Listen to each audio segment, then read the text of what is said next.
welcome back, everybody. This is another episode of Swing Trades. This is D-Rock here, and today I wanted to kind of go over a couple of quick advanced option spreads here.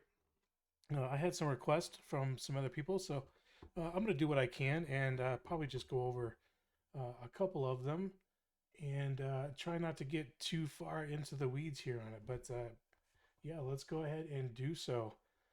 So in order to really understand these, you know, we're gonna have to understand what it means to be an option buyer and an option seller. So when you buy a contract, let's flip over here. So if you buy a contract, what you are saying, for example, Meta here at the 690 call, you are saying that you have the right to purchase Meta for $690. Now, if this expires worthless, obviously you're not going to want to explore exercising that right. You're going to want this to go deep in the money. And if it does go deep in the money, let's just say Meta does close at 750.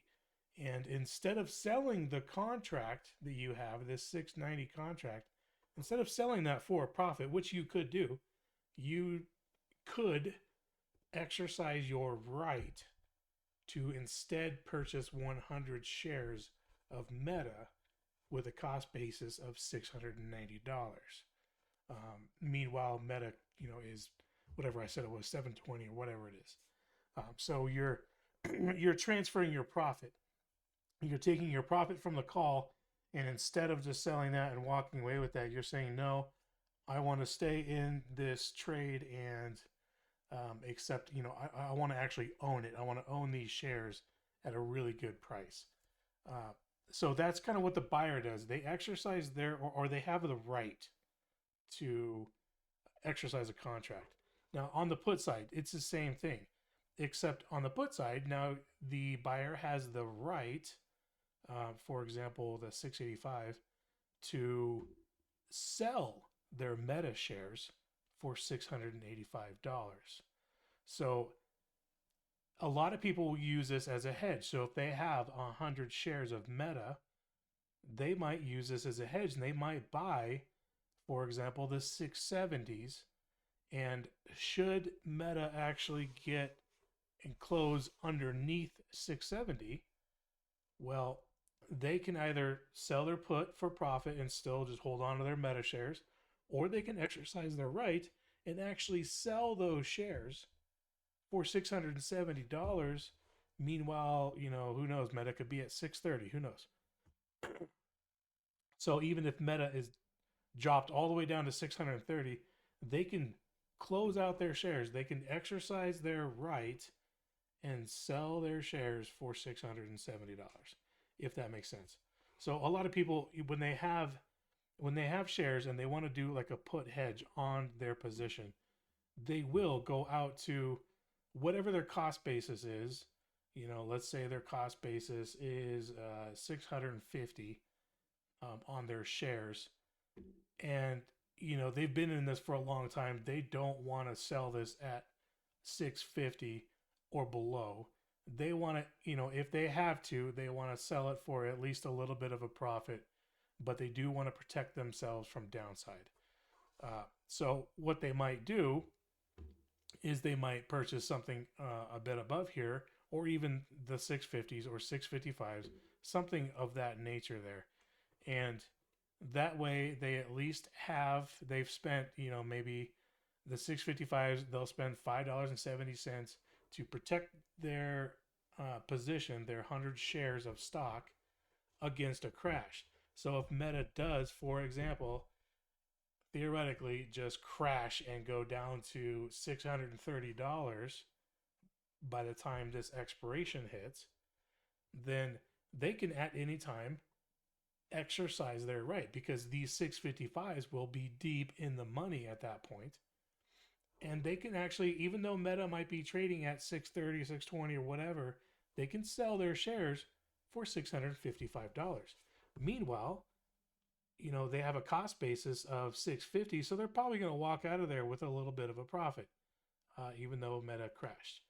Not as much profit as where it's at today, of course, but and then so some people will even do that. They'll say, you know what, I like where I'm at. I like this profit. I'm willing to spend $15 of insurance to buy these 685s, and should those expire worthless, they're okay with that. But they just want to protect their position. They think that Meta is at a top right now potentially, or who knows what. But any rate, so that was a long version of the buyers have the right to exercise a contract. Now, a seller, if they sell to open, all right. Now we're not talking about somebody that buys a contract and then sells it. We're talking a sell to open. They have the obligation, not the right, the obligation to satisfy that contract. So a seller, a call seller, will, if they sell the 690 calls right here, they immediately, as soon as you sell to open any contract, you are immediately exposed to being under the obligation to fulfill that contract should a buyer decide to exercise. And what happens is when a buyer does exercise a contract, the broker will pick a random owner of a random seller of that contract to exercise it. And I've been selected a few times as just one of those randoms that has a contract in the money, and I get forced to obligate to fulfill the contract. It happens. But if they're out of the money, if you're a seller of out of the money contracts, you are still obligated to fulfill the contract, but you're not going to find a buyer that's going to want to exercise. So you're not it's not something you need to worry about at that point.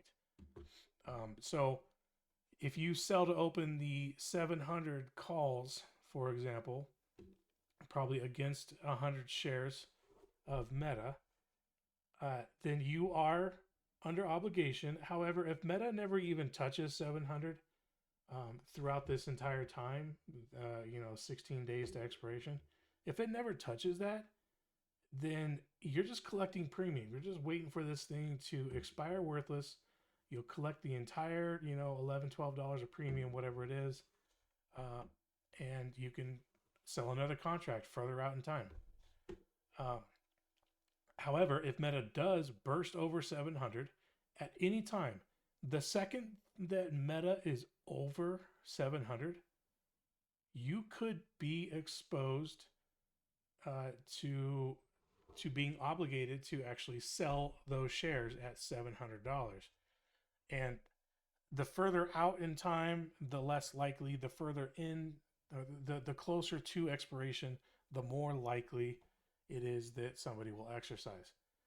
I have seen them exercise, 2 weeks out. It's not very common, but typically the week of or the next week is common.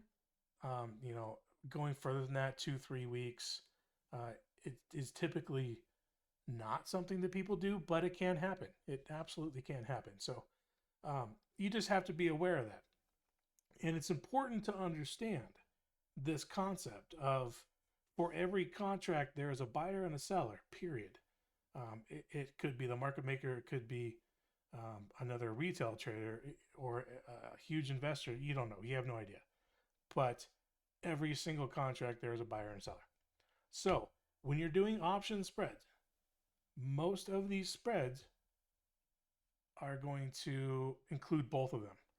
There are a couple, and I'll go over one, the covered call that I've kind of briefly touched on there, that is only, it's only using a option sell, a sell to open against shares of stock. So you're not actually buying anything in terms of option contracts. The other ones that I'm going to go through, there's going to be, you're going to be buying a contract and selling a contract against them. So hopefully that kind of helped that a little bit. I know there's no visuals here, and I'm sorry about that, but there are, I highly recommend. I can even provide a few links too for people if they need it, but I highly recommend to um, dive into that. Just really go through a whole options kind of a beginner's course from beginning to advanced spreads. It really is worth your time if this is something that you like to do. Um, Advanced spreads, sell to open, things like that. You don't have to do them. You don't. People can make a living and make a lot of money just by simply buying a call, buying a put, and selling, and just speculation trades. That is absolutely something that people do. I've seen it, and they can make a living off of it. Uh, but there's a lot of people that also prefer to get into a little bit more advanced strategies, and if anything, maybe not even use them, but to understand them will really help you understand option flow a lot better too, right? So when you see option flow come in and you see 10,000 10,000 option contracts being bought for something, you know, it's not just somebody bought those, it's bullish, they're buying calls, let's go. But if you look at it, there might be a leg. It might just be one leg of a spread, and they could be doing a bear call spread. And so they're buying a contract but selling one much closer to the money. And if they're doing that, they want it to drop. They want it to go down, right? So you see how, for example, like here you have, just even looking on Meta here, you've got 20,000 right here. I would say this is going to be a huge wall. Just looking at this, but you've got like these 2100 OI here, 2800. These could be um, let's do one out of the money. The like this here, this 720 and 740. It's a 20-point spread. They could be actually using this as a vertical bull call spread or a bear call spread. So they could be actually buying the 740, which out of context makes somebody think, oh, smart money knows something and they're buying the 740s. I'll jump in that one too.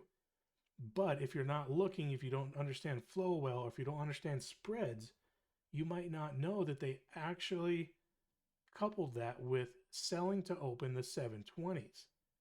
And if that's the case, if that just happened to have happened on this one, then the purchase 740s kind of throws people off because they're actually wanting this thing to go down.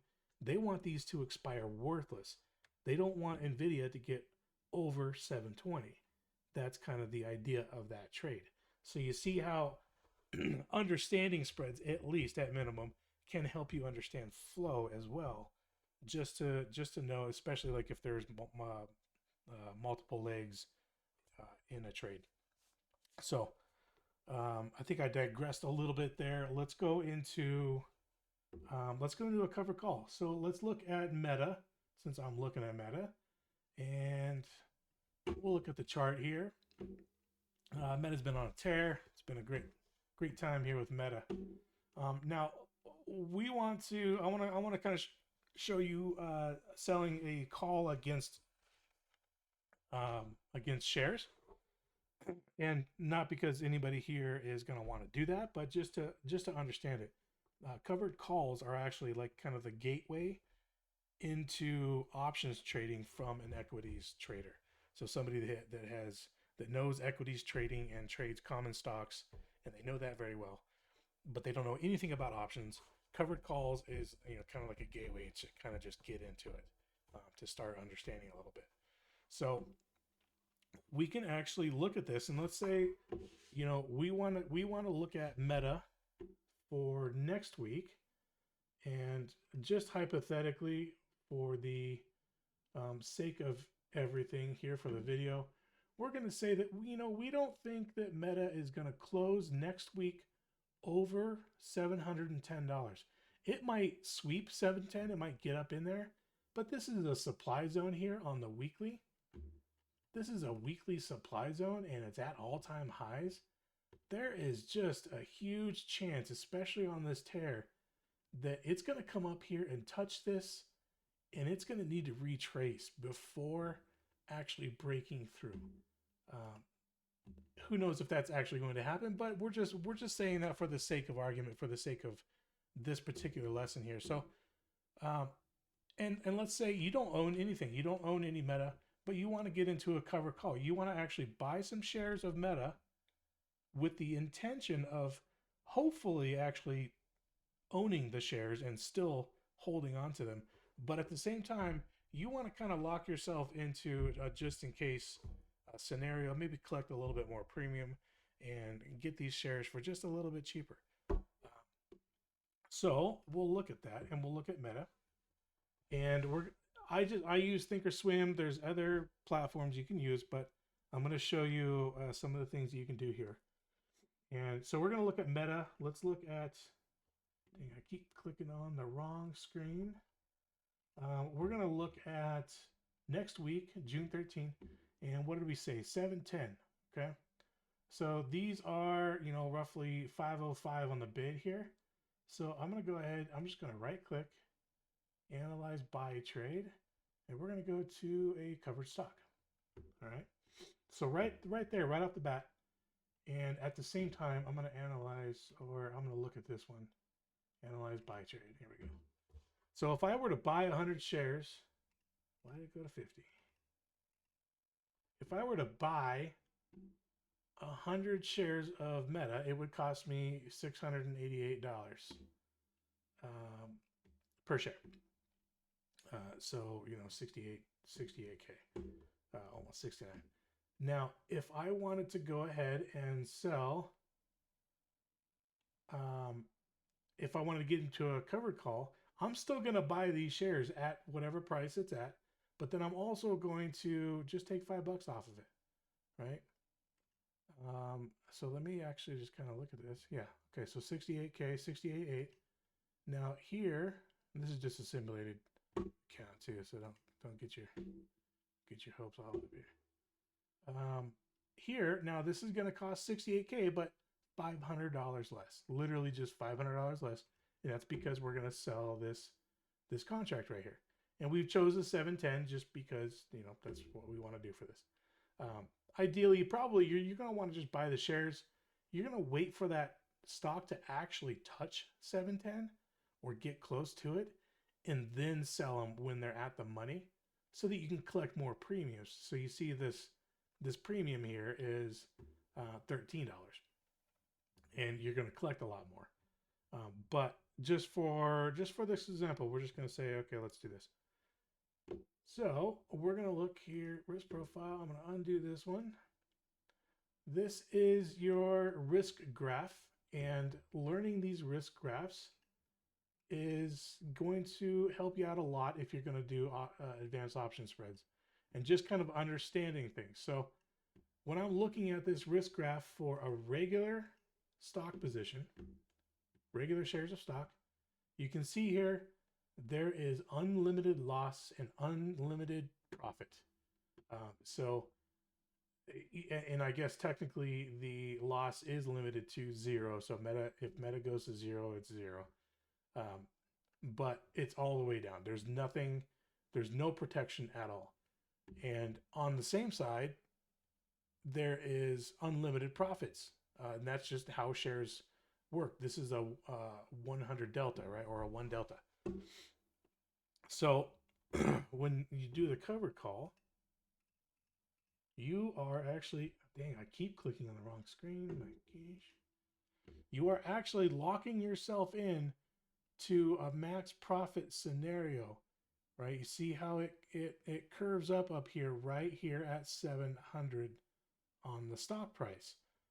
So in the event, or 710, I'm sorry, in the event that Meta does actually close above 710 on this expiration, then you are going to be obligated, because you're a sell to open, you're going to be obligated to sell your shares for $710, locking you in here to a profit of $2,700 total, because you are going to collect all of the capital gains from wherever it's at now all the way to 710, and then you're also going to collect the entire premium of this $5, right? So all of that's going to be yours. You're going to pocket all of that, even though as Meta moves up, this contract is going to move up also.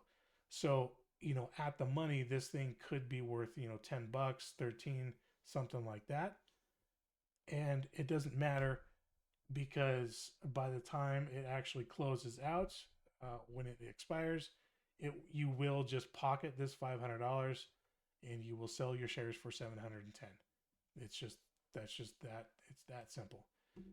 You can, of course, at any time, just like with anything, you can exit the trade early. So you can actually buy back this call for whatever. Maybe it is taking off. Maybe your idea has changed and you say, you know what? I think it's actually going to get over 710 now. Maybe you take a loss or you buy it back for a little bit cheaper, depending on where things are at. Maybe it retraces enough for you to feel comfortable about it, and you can buy this thing back for $4 or $2.50 or whatever, and you can pocket the remaining of it to take just a little bit of profit, but keep your shares so that you're not exposed to the opportunity risk there. Or you can just say, all right, you know what, this thing kind of ripped up, and I actually think that it is going to close over 710, but I'm willing to take a small paper cut here on this covered call before it gets out of hand, and I want to keep my shares. So you can buy this back for more money. Buy it back for $8 or whatever. Lose $3 on it, $300, and be okay with it, because your shares are going to go to 750 and the moon and back, right? So that's just part of being in those trades, is to understand what you're in and what you're doing. So before you lock these in, you want to just understand the trade. It's not like a speculative position where you're buying a far out of the money call and you're looking for a momentum speed burst, and you're looking for those premiums to just jack up with some IV and sell them for a nice profit. It's not going to be that kind of a trade. It's going to be a planned trade. You say, okay, look, this is my expiration date. I'm fully willing to hold this until this expiration, or close to it, before I roll them out to another one. Now, why do people do that? Well, a lot of different reasons. One of the main reasons is just to simply collect weekly or monthly premium on shares that they own. Okay, so if they've got Meta, so if they have Meta, and who knows, maybe they bought it down here, maybe they bought it way over here, who knows, and they just want to sell weekly options against it, because these premiums are pretty good. I mean, you could potentially make $1,000 a week on just selling call premiums while you still have your shares, so you can still reap the rewards of capital gains. And especially in these types of markets, usually like in kind of a flat market right here, this would have been a great time. Like you sell a call option right up here. If you can get the top, or even this is an evening star. I'm just looking at this. I'm nerding out over this right here. Man, I wish I would have seen this. This is an evening star pattern right here. Oh, so good. But you see how it kind of continued downwards there. So if you caught this right here and you said, okay, I'm going to sell a call option there, you're just going to collect all of that premium. And yes, your shares are going to lose a little bit of capital value here, but Meta's coming back. You're just looking to get a little bit of extra dough out of it during this downside. But you still want to hold on to the shares because you enjoy the company. Anyway, I think I probably digressed there a little bit.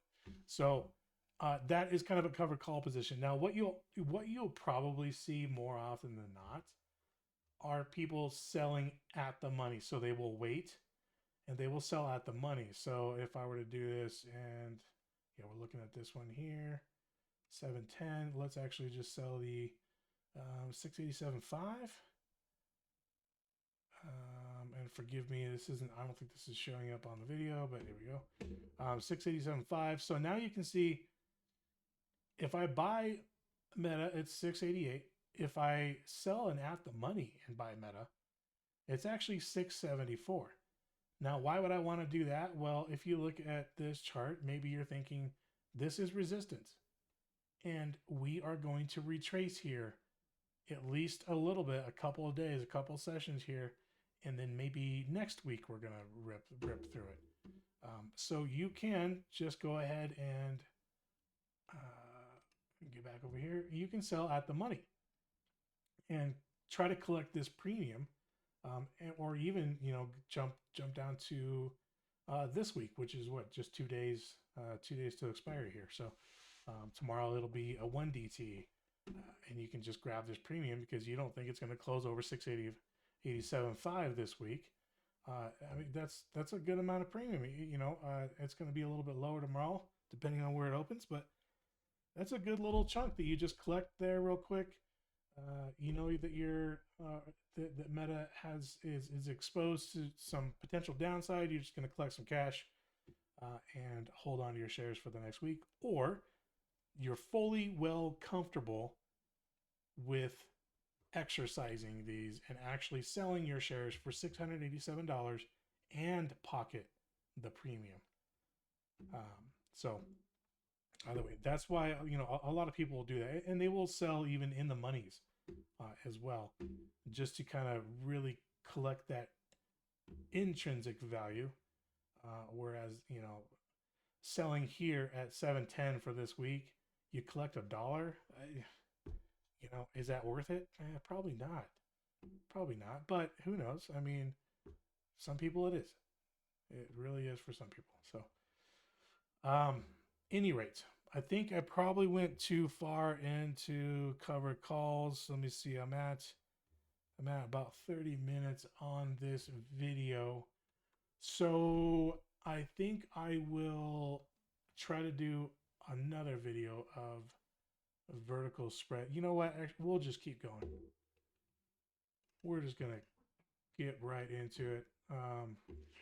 Oh no, I just have people coming home, so we'll stop here, and I will jump into vertical spreads next time. Apologies for that.